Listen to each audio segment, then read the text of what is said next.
Hi everybody, it's Jenny from the Missouri Star Quilt Company, and I'm here with Misty. Hi guys. And with Natalie. Hi. And we just finished filming a triple play, and we just wanted to take a minute and thank you guys for all you do to support us and love us.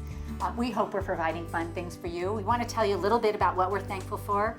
First off, especially at this time in my life, I'm thankful for family. Me too, Yes. absolutely. Yeah. So grateful. Family. We're thankful for each other. I'm thankful for laughter. I'm thankful we get to do this and we Yes. get to do it Yes. together. We Yes. do love the triple play. It's fun Thankful for for us. quilting as therapy, Right? Yep. A sewing The machine so I escape. don't have to sew by hand. the conveniences For of finding pre-cuts friends. and cutters and Yes.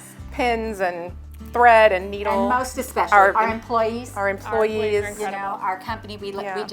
love them. They're amazing. We also want you to know, though, how thankful we are for you.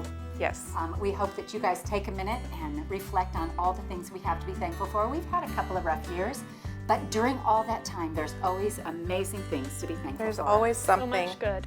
So from our family to yours, Happy Happy Thanksgiving. Thanksgiving.